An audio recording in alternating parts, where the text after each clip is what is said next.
Hello dear students, ये मेरा 5th video है। इसके पहले मेरे 4 वीडियो अपलोड हो चुके हैं जो आप लोगों ने देखे होंगे और उनसे अपने नोट्स को प्रिपेयर किया होगा। हम आपको ऑर्गेनिक केमिस्ट्री में फर्स्ट लेसन जो है halo alkanes and halo arenes उस चैप्टर के बारे में बता रहे थे।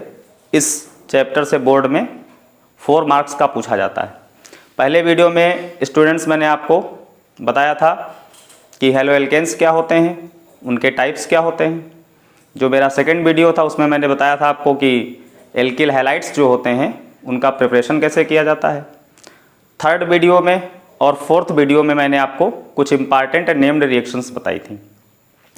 आज इस 5th वीडियो में जो इंटरमीडिएट के स्टूडेंट्स हैं उनके लिए नेक्स्ट टॉपिक आज है डिहाइड्रोहैलोजिनेशन ऑफ एल्किल हैलाइड, यानी जो आपके एल्किल हैलाइड्स होते हैं उनका विहाइड्रोहैलोजनीकरण कैसे किया जाता है, इसके बारे में हम सीखेंगे।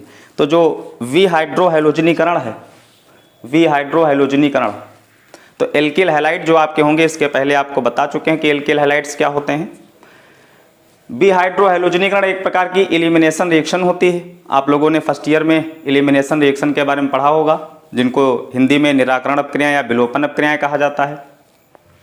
ऐसी अपक्रियाएं जिनमें किसी कार्बनिक अणु से छोटे अणुओं का निष्कासन हो जाए। छोटे अणुओं का मतलब जैसे वाटर है, अमोनिया है, CO2 है, इस टाइप के छोटे अणुओं का निष्कासन हो जाए, स्मॉल मॉलिक्यूल एलिमिनेट हो जाएं, उसी रिएक्शन को कहा जाता है एलिमिनेशन रिएक्शन या विलोपन अपक्रिया। तो आज यहाँ पे हम स्टडी करेंगे विहाइड्रोहैलोजनीकरण के बारे में। देखिए, जो विहाइड्रोहैलोजनीकरण है एल्किल हैलाइड का, तो ये कैसे होगा। सपोज दैट एल्किल हैलाइड आपने लिया CH3 CH2 Br, ये एल्किल हैलाइड हो गया।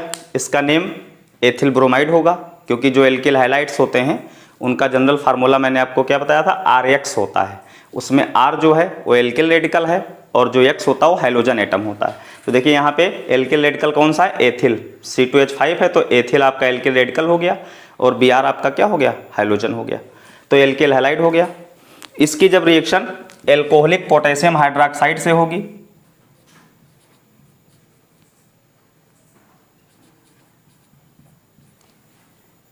इसके साथ में जब हीट किया जाएगा, या एल्कोहलिक सोडियम हाइड्रोक्साइड भी यूज कर सकते हैं। तो एल्किल हैलाइड को जब एल्कोहलिक पोटेशियम हाइड्रोक्साइड के साथ में या सोडियम हाइड्रोक्साइड के साथ में हीट करेंगे, तो एल्किल हैलाइड का जो अल्फा कार्बन होगा, अल्फा कार्बन से हाइड्रोजन एटम का एलिमिनेशन होगा, और जो बीटा कार्बन होगा वहाँ से हाइड्रोजन एटम का एलिमिनेशन होगा। तो देखिए अल्फा बीटा कार्बन पहचानेंगे कैसे एल्किल हैलाइड में। एल्किल हैलाइड में जिस कार्बन से हाइड्रोजन एटम अटैच होगा उस कार्बन को अल्फा कार्बन एटम कहते हैं। तो इसमें पहचानेंगे कैसे, ये जो जिस किसी भी एल्किल हैलाइड में जिस कार्बन से हाइड्रोजन एटम अटैच होता है उस कार्बन को कहा जाता है अल्फा कार्बन एटम। जैसे यहाँ पे देखिए ब्रोमीन आपका जो Br ऐड है, Br इस कार्बन से अटैच है, तो ये कार्बन आपका जो है ये अल्फा कार्बन हो गया। तो ये अल्फा कार्बन हो गया, और इस अल्फा कार्बन से जो नेक्स्ट कार्बन अगला अटैच होगा उसको कहा जाएगा बीटा कार्बन। तो ये जो कार्बन एटम यहाँ पे है ये आपका बीटा कार्बन एटम है। तो मैंने बताया कि जो एल्किल हैलाइड होंगे इनका जब डिहाइड्रोहैलोजिनेशन होगा तो अल्फा कार्बन से एलिमिनेट होगा हाइड्रोजन एटम और बीटा कार्बन से एलिमिनेट होगा हाइड्रोजन एटम। तो देखिए ये अल्फा कार्बन है, यहाँ से एलिमिनेशन किसका होगा, हाइड्रोजन एटम Br का होगा, और ये हो गया बीटा कार्बन। इस बीटा कार्बन से जो हाइड्रोजन अटैच होंगे वो हाइड्रोजन एटम का एलिमिनेशन होगा। तो इसमें यहाँ से हाइड्रोजन एटम बीटा कार्बन से और बीटा कार्बन से जो हाइड्रोजन अटैच होते हैं उनको बीटा हाइड्रोजन कहा जाता है। तो ये आपके जो हैं ये बीटा हाइड्रोजन हो गए, ये बीटा हाइड्रोजन हो गए।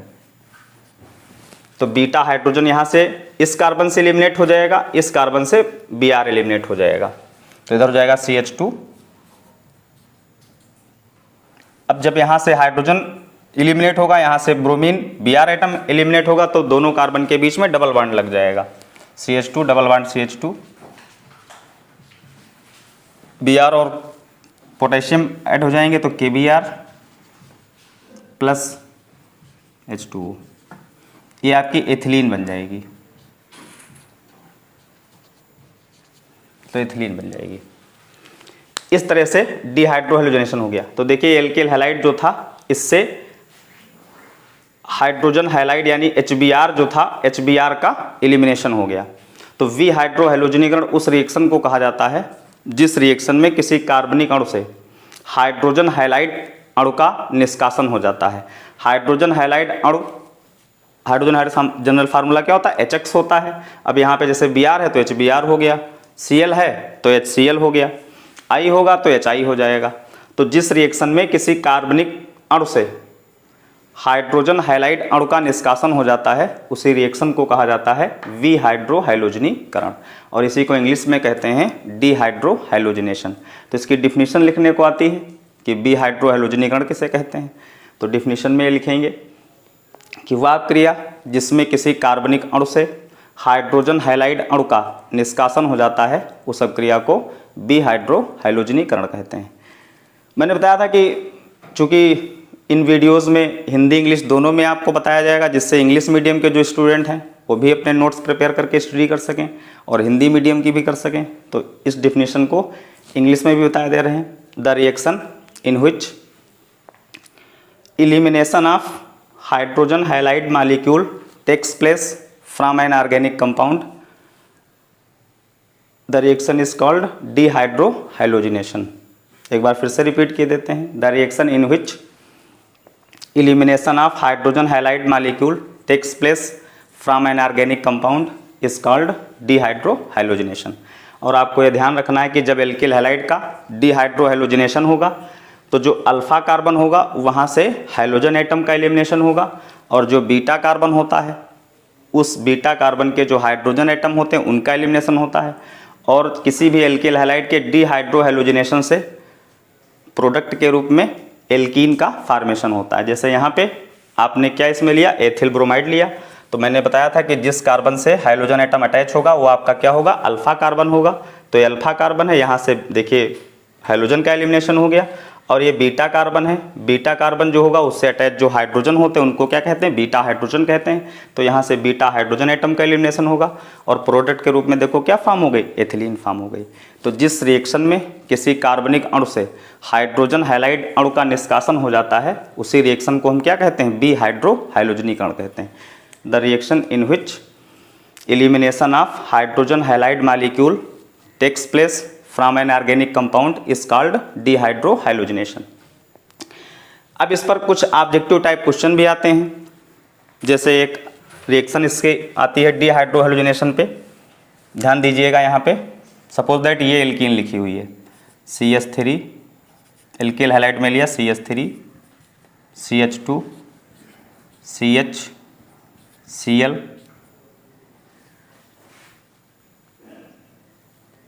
सिंगल बॉन्ड CH3, और इसकी एल्कोहलिक पोटेशियम हाइड्रोक्साइड से रिएक्शन करा दी गई, इसके साथ में हीट कर दिया गया। अब इस रिएक्शन में देखिए ये जो एल्किल हैलाइड है ये किस टाइप का है। देखिए जो फर्स्ट वाला था ये प्राइमरी एल्किल हैलाइड है, क्योंकि मैंने आपको बताया था टाइप्स ऑफ एल्किल हैलाइड्स में कि जिन एल्किल हैलाइड्स में hydrogen atom primary carbon atom से अटैच होता है उन एल्किल हैलाइड्स को प्राइमरी एल्किल हैलाइड्स कहते हैं। तो ये देखिए जो कार्बन है ये प्राइमरी कार्बन है, क्योंकि एक कार्बन से अटैच, तो ये प्राइमरी कार्बन हो गया। उसी से आपका देखिए हाइड्रोजन एटम अटैच है, तो ये आपका प्राइमरी एल्किल हैलाइड है। नीचे जो आपका एल्किल है सेकेंड वाला लिखा हुआ है, सेकेंड रिएक्शन जो है लिखी हुई है, ये फर्स्ट रिएक्शन थी एग्जाम्पल में, ये सेकेंड रिएक्शन है। इसमें देखिए जो ये कार्बन सेंटर में है बीच में, तो ये दोनों तरफ कार्बन से अटैच है, इधर भी कार्बन है इधर भी कार्बन है। और मैंने बताया था पहले इसके पहले वीडियो में कि ऐसा कार्बन जो दो कार्बन से अटैच होता है उसको कहा जाता है सेकेंडरी कार्बन। तो यहाँ पे ये कार्बन आपका कैसा है, सेकेंडरी कार्बन है, क्योंकि दो तरफ कार्बन से अटैच है। और इस सेकेंडरी कार्बन से देखिए आपका हाइड्रोजन एटम Cl अटैच है, तो ये आपका सेकेंडरी एल्किल हैलाइड हो गया। अब इसमें objective type question competition exam में भी आते हैं, बोर्ड एग्जाम में भी आते हैं। ऐसे रिएक्शन इस तरह लिखी होगी, आगे यहाँ पे लिखा होगा इस रिएक्शन का मेन प्रोडक्ट क्या होगा। तो मेन प्रोडक्ट पूछेगा क्या होगा। तो इसका जब करेंगे तो देखिए अभी इसके पहले वाली रिएक्शन में बताए थे कि जिस कार्बन एटम से हाइड्रोजन अटैच होता है वो अल्फा कार्बन होता है। तो यहाँ पे देखिए ये कार्बन है, इससे आपका हाइड्रोजन अटैच है, तो ये कार्बन कौन सा हो गया, अल्फा कार्बन हो गया। और अल्फा कार्बन से जो कार्बन अटैच होते हैं वो बीटा कार्बन होते हैं, तो ये अल्फा कार्बन है। इससे ये कार्बन अटैच है तो ये कैसा हो गया, बीटा कार्बन, तो ये बीटा कार्बन हो गया। ये भी तो अटैच आ गए तो ये भी बीटा कार्बन हो गया। अब डिफरेंस देखिए क्या है, फर्स्ट रिएक्शन में बीटा कार्बन केवल एक था, लेकिन जो सेकंड वाला आपका है, जो सेकेंडरी एल्किल हैलाइड यहाँ पे है, इसमें जो बीटा कार्बन है वो कितने हैं, 2 हैं। एक ये है एक ये है, तो यहाँ पे बीटा कार्बन 2 हैं। मैंने अभी बताया था इसके पहले कि कभी भी जब डिहाइड्रोहेलोजिनेशन करना हो एल्किल हैलाइड का, तो उसके लिए जिस कार्बन से बीटा हाइड्रोजन अटैच होते हैं तो बीटा हाइड्रोजन का एलिमिनेशन होता है। अब ऊपर वाला जो था रिएक्शन, इसमें बीटा हाइड्रोजन एक ही टाइप के देखिए थे, तो एलिमिनेट होकर के इधर बन गया। लेकिन जो सेकंड वाला आपका एल्किल हैलाइड है, इसमें जो बीटा हाइड्रोजन है वो 2 टाइप्स के हो गए। 2 टाइप्स के क्यों हो गए, एक ये बीटा हाइड्रोजन हो गए, एक ये बीटा हाइड्रोजन हो गए। दोनों में डिफरेंशिएशन क्या है, जो ये कार्बन यहाँ के जो बीटा हाइड्रोजन है इनको कहेंगे प्राथमिक बीटा हाइड्रोजन, और ये जो है ये होंगे सेकेंडरी बीटा हाइड्रोजन। तो ऊपर वाला जो था रिएक्शन, ऊपर वाले रिएक्शन में जो एल्किल हैलाइड यूज किया था उसमें बीटा हाइड्रोजन केवल एक ही था, लेकिन यहाँ पे जो सेकेंड वाला ये लिया, इस एल्किल हैलाइड को लिया जो सेकेंडरी एल्किल, इसका नाम हो जाएगा 2-क्लोरोब्यूटेन। 2-क्लोरोब्यूटेन।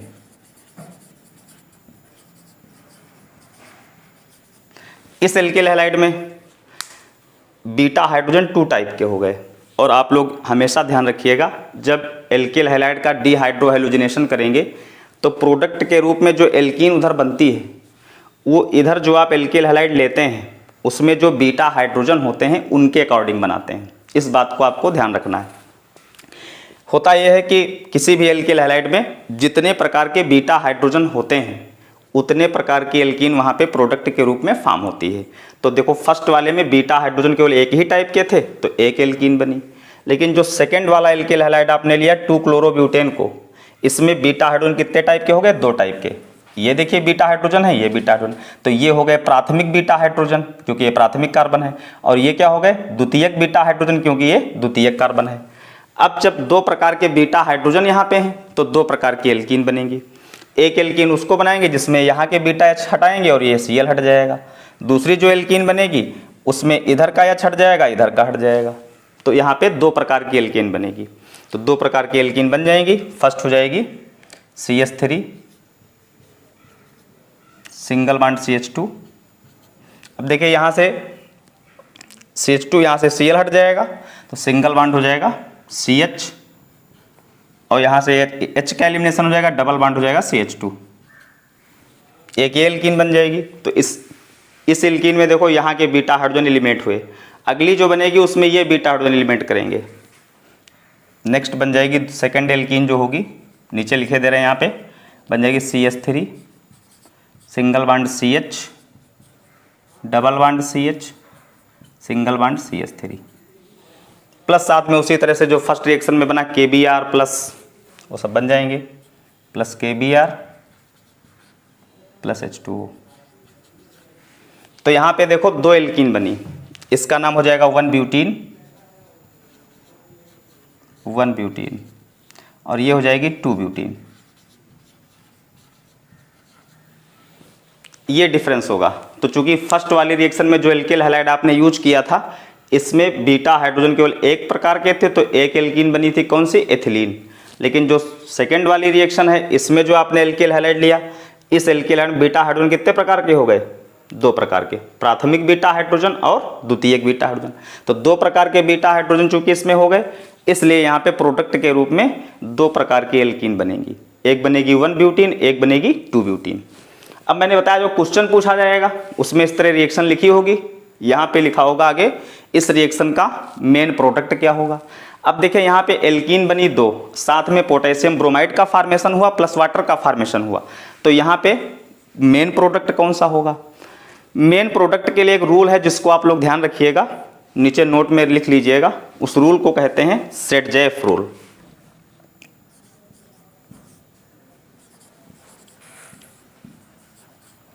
सेट-जेफ नियम।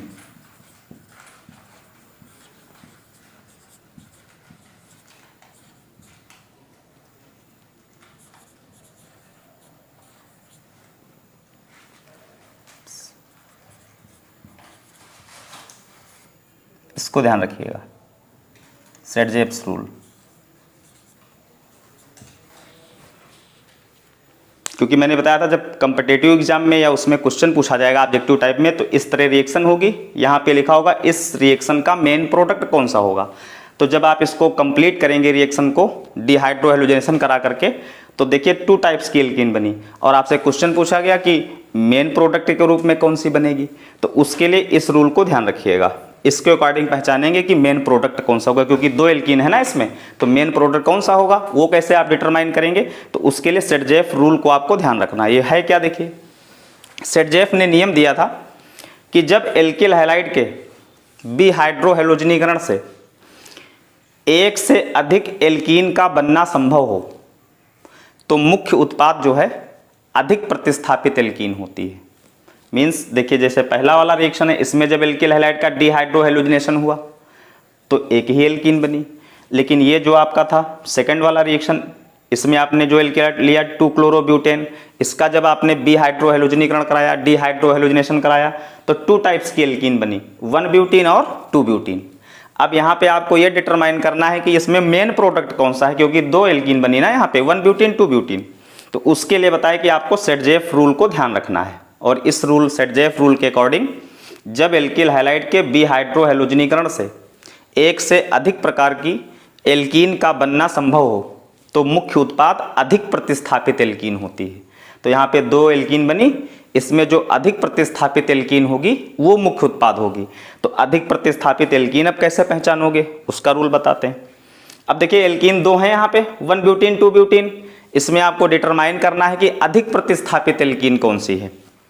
तो उसके लिए आपको रूल बताते जानने के लिए, जिस एल्कीन में डबल बॉन्डेड कार्बन से ज़्यादा एल्किल ग्रुप अटैच होते हैं उस एल्कीन को कहा जाता है अधिक प्रतिस्थापित एल्कीन। तो यहाँ पे देखिए जो फर्स्ट वाली एल्कीन है इसमें ये डबल बॉन्डेड कार्बन है, इस साइड में तो कोई एल्किल रेडिकल अटैच नहीं है, इस साइड में अटैच है। कौन सा एल्किल रेडिकल अटैच है, C2H5, मिला देंगे इसको तो C2H5। यानी जो फर्स्ट एल्कीन है 1-ब्यूटीन, इसमें डबल बॉन्डेड कार्बन से केवल एक एल्किल रेडिकल ये अटैच है, ये एक एल्किल रेडिकल अटैच है, ये डबल बॉन्डेड कार्बन हो गए, इससे एक एल्किल रेडिकल अटैच, कौन सा, एथिल C2H5। सेकेंड वाली जो एल्कीन है इसमें ये डबल बॉन्डेड कार्बन हो गए, इससे एक एल्किल रेडिकल ये अटैच है मेथिल, और एक एल्किल रेडिकल ये अटैच है मेथिल। तो ऐसे डिटरमाइन कर लेंगे कि किस एल्कीन में डबल बॉन्डेड कार्बन से कैसे एल्किल रेडिकल अटैच होते हैं। डबल बॉन्डेड जो कार्बन होंगे उससे देखिए इसमें एक ही एल्किल रेडिकल है, कौन सा एल्किल रेडिकल है, C2H5 एथिल। लेकिन जो सेकंड वाली एल्कीन है 2-ब्यूटीन, इसमें डबल बॉन्डेड कार्बन से एक इधर एल्किल रेडिकल अटैच है, एक इधर। यानी फर्स्ट जो एल्कीन है 1-ब्यूटीन, उसमें डबल बॉन्डेड कार्बन से केवल एक एल्किल रेडिकल अटैच है, और जो सेकंड वाली एल्कीन है 2-ब्यूटीन, इसमें डबल बॉन्डेड कार्बन से 2 एल्किल रेडिकल अटैच है। और मैंने बताया अधिक प्रतिस्थापित एल्कीन उसी को कहा जाता है जिसमें डबल बॉन्डेड कार्बन से ज़्यादा एल्किल रेडिकल अटैच होते हैं। तो चूंकि जो सेकेंड वाली एल्कीन है 2-ब्यूटीन, इसमें डबल बॉन्डेड कार्बन से 2 एल्किल रेडिकल अटैच हैं, तो इसको कहेंगे अधिक प्रतिस्थापित एल्कीन। इसमें चूंकि डबल बॉन्डेड कार्बन से एक ही एल्किल रेडिकल अटैच है, इसलिए इसको क्या कहेंगे, कम प्रतिस्थापित एल्कीन। तो मैंने बताया सेट-जेफ रूल के अकॉर्डिंग एल्किल हैलाइड के बिहाइड्रोहेलोजनीकरण से जो सेट-जेफ का रूल है उसको ध्यान रखिएगा, मेन प्रोडक्ट कौन सा है पहचानने के लिए। तो सेट-जेफ रूल के अकॉर्डिंग यदि एल्किल हैलाइड के बिहाइड्रोहेलोजनीकरण से एक से अधिक प्रकार की एल्कीन का बनना संभव हो तो मुख्य उत्पाद अधिक प्रतिस्थापित एल्कीन होती। तो अधिक प्रतिस्थापित एल्कीन यहाँ पे कौन सी है, 2-ब्यूटीन। तो ये हो गया मेजर प्रोडक्ट, मुख्य उत्पाद हो गया, ये हो जाएगी मेजर प्रोडक्ट, मेजर प्रोडक्ट। ये रिएक्शन में लगभग 80% बनती, और ये हो गई माइनर प्रोडक्ट, ये लगभग 20% बनती। ऐसे जानेंगे। अब पूछा जाए कि इस रिएक्शन का मेन प्रोडक्ट कौन सा है, मुख्य उत्पाद कौन सा है, तो कौन सा बताओगे, 2-ब्यूटीन बताया जाएगा, 1-ब्यूटीन नहीं बताएंगे। ठीक है, तो ये 2 चीज़ें आपकी हो गई। फर्स्ट क्वेश्चन पूछा जाता है इसमें आएगा कि बिहाइड्रोहेलोजनीकरण किसे कहते हैं, write short notes on the dehydrohalogenation. तो उसमें डिफिनेशन लिखेंगे कि वह अपक्रिया जिसमें किसी कार्बनिक अणु से हाइड्रोजन हैलाइड अणु का निष्कासन हो जाता है उसी अपक्रिया को विहाइड्रोहाइलोजनीकरण कहते हैं। The reaction in which elimination of hydrogen halide molecule takes place from an organic compound is called dehydrohalogenation। Second आएगा कि इस तरह की रिएक्शन लिखी होगी, जो सेकंड रिएक्शन मैंने आपको लिखी है, इस रिएक्शन को ऐसे लिखा होगा, आगे पूछा जाएगा इस रिएक्शन का मेन प्रोडक्ट क्या है, मुख्य उत्पाद क्या है। तो वो आपको मैंने बता दिया कि जब एल्किल हैलाइड का डिहाइड्रोहैलोजिनेशन कराएंगे, तो जब डिहाइड्रोहैलोजिनेशन कराते हैं तो जिस कार्बन से हाइड्रोजन एटम अटैच होता है उस कार्बन को हम क्या कहते हैं, अल्फा कार्बन कहते हैं। और उस अल्फा कार्बन से जो कार्बन अटैच होते हैं वो बीटा कार्बन हो जाते हैं। बीटा कार्बन एटम से जो हाइड्रोजन अटैच होते हैं वो क्या होते हैं, बीटा हाइड्रोजन हो जाते हैं। तो एल्किल हैलाइड का जब डिहाइड्रोहैलोजिनेशन होगा तो उसमें अल्फा कार्बन से हाइड्रोजन एलिमिनेट होता है और बीटा कार्बन से बीटा हाइड्रोजन एलिमिनेट होते हैं। इस रिएक्शन में डिहाइड्रोहैलोजिनेशन कराने के लिए एल्कोहलिक पोटेशियम हाइड्रोक्साइड का या एल्कोहलिक सोडियम हाइड्रोक्साइड का यूज़ करते हैं। और किसी भी, और एक बात का ध्यान रखना है आपको, किसी भी एल्किल हैलाइड का जब डिहाइड्रोहैलोजिनेशन कराओगे तो वहाँ पे प्रोडक्ट के रूप में जितने प्रकार के बीटा हाइड्रोजन प्रेजेंट होंगे उतनी प्रकार की एल्कीन बनती हैं। और तब वहाँ पे मुख्य उत्पाद कौन सा है, मेन प्रोडक्ट कौन सा है, वो जानने के लिए आपको सेट-जेफ रूल यूज़ करना पड़ेगा, जो आपको हमने बता दिया। तो ये इसका हो गया। अगला जैसे क्वेश्चन आपका है,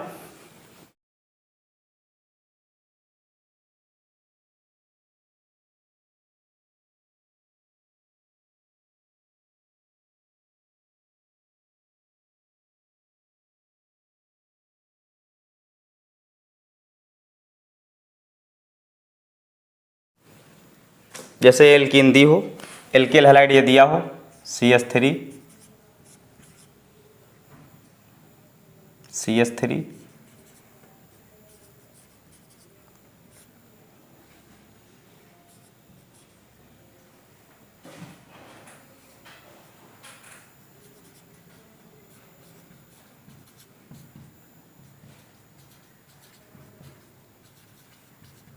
ये दिया हो,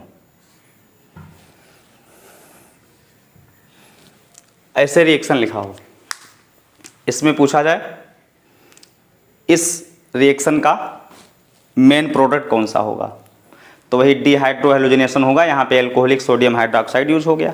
तो अभी जो सेट-जेफ रूल बताएं उसके अकॉर्डिंग आप करेंगे। तो देखिए ये जो कार्बन है ये कैसा कार्बन, सेकेंडरी कार्बन, क्योंकि ये कार्बन 2 कार्बन से अटैच, इधर भी, तो ये सेकेंडरी कार्बन हो गया। उसी से आपका जो है हाइड्रोजन एटम अटैच है, तो ये सेकेंडरी एल्किल हैलाइड हो गया। अब इसमें देखिए पहचानिए बीटा हाइड्रोजन कैसे कितने होंगे मेन प्रोडक्ट के लिए। मैंने ये भी बताया आपको कि किसी भी एल्किल हैलाइड का जब डिहाइड्रोहैलोजिनेशन कराएंगे तो प्रोडक्ट के रूप में उतनी ही एल्कीन बनती हैं डिहाइड्रोहैलोजिनेशन से जितने प्रकार के बीटा हाइड्रोजन होते हैं। तो इसमें देखिए जरा, ये कार्बन आपका अल्फा कार्बन हो गया, ये बीटा कार्बन हो गया, तो ये बीटा हाइड्रोजन हो गए। ये कार्बन बीटा है, लेकिन इस बीटा कार्बन के साथ कोई भी हाइड्रोजन अटैच नहीं है, यानी इसमें बीटा हाइड्रोजन केवल कितने प्रकार के हैं, एक ही प्रकार के हैं। ध्यान देना यहाँ पे, ये एल्किल हैलाइड है आपका, इसका डिहाइड्रोहैलोजिनेशन करा करके प्रोडक्ट जानना है क्या बनेगा। तो यहाँ पे ये आपका कार्बन कौन सा हो गया, अल्फा कार्बन, क्योंकि इस कार्बन से क्या अटैच है, हाइड्रोजन, और जिस कार्बन से हाइड्रोजन अटैच होता है उसको अल्फा कार्बन कहते हैं। फिर ये कार्बन अल्फा कार्बन से अटैच है तो ये बीटा कार्बन हो गया और ये बीटा कार्बन हो गया। तो इस बीटा कार्बन के साथ में कोई भी हाइड्रोजन अटैच नहीं है, बल्कि एल्किल रेडिकल अटैच है। तो इसमें बीटा हाइड्रोजन एक ही टाइप के तो हैं, तो एक टाइप की केवल एल्कीन बनेगी। यहाँ से एक बीटा हाइड्रोजन एलिमिनेट हो जाएगा और यहाँ से आपका हाइड्रोजन एटम एलिमिनेट हो जाएगा, तो हो जाएगा दर CH3 CH3 single bond CH double bond CH2 plus NaBr plus H2O। तो ये प्रोडक्ट बन गया, ये आपकी एल्कीन बन गई। तो इस तरह से सेट-जेफ रूल को ध्यान में रखते हुए कोई भी एल्किल हैलाइड हो उसके डीहाइड्रोहेलोजिनेशन से कौन सा प्रोडक्ट बनेगा उसका डिटर्मिनेशन इस तरह से करेंगे। तो ये आपका टॉपिक कंप्लीट हो गया। इसमें 2 क्वेश्चन आपके हो गए। एक हो गया बीहाइड्रोहेलोजनीकरण किसे कहते हैं, और दूसरा कोई भी एल्किल हैलाइड दिया हो उसके बीहाइड्रोहेलोजनीकरण से एल्कीन कौन सी बनेगी, कैसे बनेगी, मुख्य उत्पाद कौन सा होगा, वो जानने के लिए आपको सेट-जेएफ रूल बता दिए, उसके अकॉर्डिंग इसी तरह से निकाल लेंगे। बस एक बात का ध्यान रखना है कि आपको सेट-जेएफ रूल को फॉलो करते हुए फिर कंप्लीट करना है। अपने नेक्स्ट वीडियो में आप लोगों को हम इसके आगे फिर हाइलोफार्म के बारे में बताएंगे। Thank you students.